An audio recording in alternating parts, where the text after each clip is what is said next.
और उनके निकाल के गिरने से मेरे को आज मेरे का इंसाफ मिला। अच्छा दामाद मिला। हाँ सर। क्या दामाद जी? ఇలా నిజంగానే నాకు గౌరవంగా అవపడుతుంది సార్. ఇలా చట్టం ఉంది, చట్టం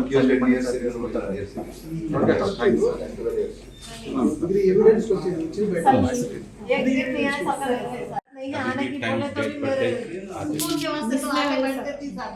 सुबह से शाम तक बैठती थी, वैसे बैठे रहती थी मैं।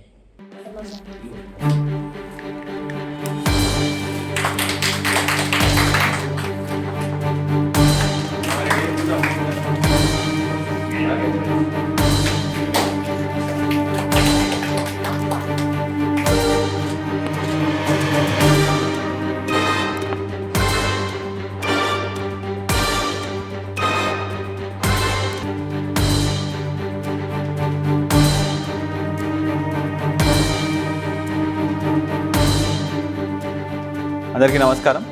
ఇవాళ నల్గొండలో స్పెషల్ పాక్సో కోర్టులో మనకి క్రైమ్ నెంబర్ 119/2013 ఇది సెన్సేషనల్ కేసు అండి. ఇందులో విక్టిమ్ 11 years ఆఫ్ ఏజ్. ఆమెని రేప్ చేసిన తర్వాత క్రూరంగా చంపి డ్రైనేజ్లో పడేయడం జరుగుతుంది.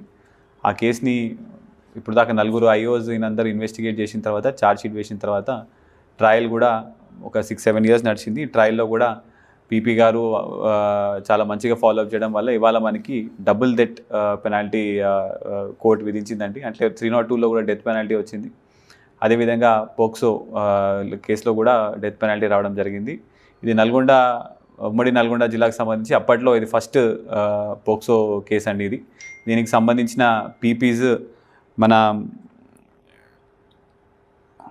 పీపీస్ అందరు కూడా IOs అందరూ కూడా మంచిగా ఫాలోఅప్ చేయడం జరిగింది. ఈ కేసులో కూడా ప్రతి ఒక్క ఎవిడెన్స్ కూడా ప్రాపర్గా గ్యాదర్ చేయడము, ప్రొడ్యూస్ చేయడము, అవన్నీ కూడా కోర్టులో సమర్పించడము, ఇవన్నీ కూడా మంచిగా జరగడం వల్ల ఆల్ టీమ్ అందరూ కూడా ఫాలోఅప్ చేయడం వల్ల మనకు మంచి కన్విక్షన్ రావడం జరిగిందండి. ఇది డబుల్ డెత్ పెనాల్టీ. ఇది నల్గొండ జిల్లాలో కూడా దిస్ ది సెకండ్ ఈ సంవత్సరం ఇది second death penalty. Thank you. కూడా వెళ్ళింది. దాని తర్వాత మళ్ళీ మన వాళ్ళే ఛార్జ్షీట్ వేయడం జరిగింది. దీనికి సంబంధించి కూడా 3 పీపీస్ మంచిగా ఫాలోఅప్ చేయడం జరిగింది. ముందు శ్రీవాణి మేడం గారు, ఇప్పుడున్న పీపీ శ్రీవాణి గారు, రంజిత్ కూడా మంచిగా ఫాలోఅప్ చేసి కోర్టులో కూడా మంచిగా ఎవిడెన్స్ ప్రొడ్యూస్ చేయడం వల్ల కూడా ఈ కన్విక్షన్ వచ్చింది. అంటే కొంచెం డిలే అయినా సరే అందరికీ న్యాయం చేస్తుంది.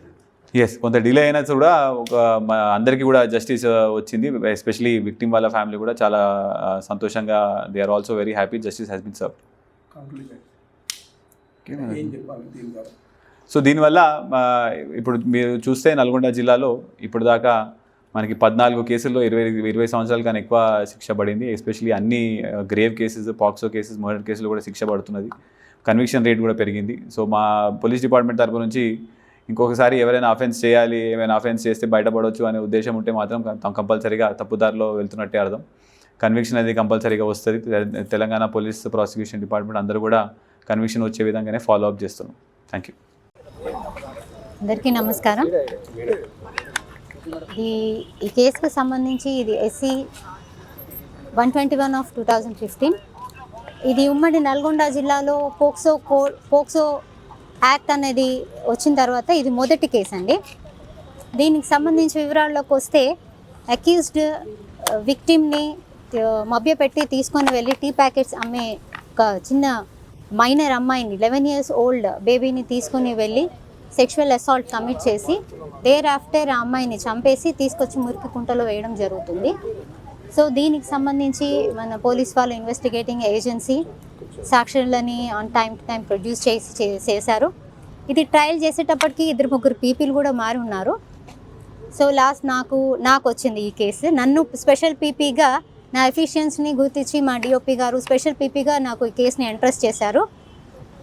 చేసిన తర్వాత నుంచి అప్ టు డేట్గా ఈ కేసుని మేము ఫాలో అప్ చేస్తూ requirements of the case, documentary evidence కానీ అవన్నీ కూడా మేము కలెక్ట్ చేస్తూ కోర్టు వారికి ప్రొడ్యూస్ చేయడం జరిగింది. దాంట్లో ఇంటర్ప్రిటర్ తులసిరామ్ గారు డే టు డే ప్రతి అర్జెంట్మెంట్కి తను కూడా వచ్చి, since accuse being a deaf person, interpreter గారు కూడా చాలా ఎఫర్ట్ పెట్టారు ఇందులో.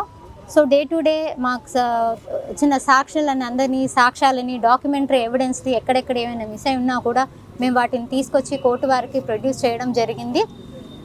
జడ్జి గారు, పోక్సో కోర్టు జడ్జి గారు 2 సైడ్ల వాదనలు విని ఎవిడెన్స్ ప్రొడ్యూస్ చేసిన ఎవిడెన్స్ని పరిగణలోకి తీసుకొని 2 సైడ్ల ఇరు పక్షాల వాదనలు విని ఈ జడ్జ్మెంట్ అన్నది ప్రొనౌన్స్ చేయడం జరిగింది ఇవాళ.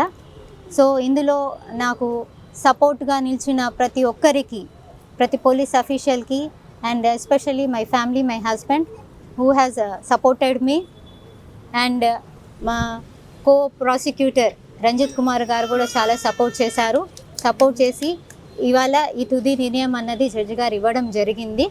విక్టిమ్స్కి న్యాయం జరిగింది. సో ఇలాంటి శిక్షలు పడినప్పుడు తెలియాలి, ఇలాంటి తప్పు చేస్తే జనాలలో కూడా ఒక అవేర్నెస్ అన్నది తీసుకురావాలి. ఇలాంటి తప్పు చేస్తే చిన్నపిల్లల మీద తప్పు చేస్తే ఇలాంటి శిక్షలు అనేవి పడతాయి అన్నది అందరికీ తెలియాలి. రేపు పొద్దున అలాంటి అఫెన్స్ చేయడానికి కూడా వాళ్ళు కొద్దిగా భయపడాలి. సో ఈ రకంగా ఈ యాక్ట్ మీద కూడా కొంచెం అవేర్నెస్ తీసుకురావాల్సి ఉంది ఇంకా జనాలలో.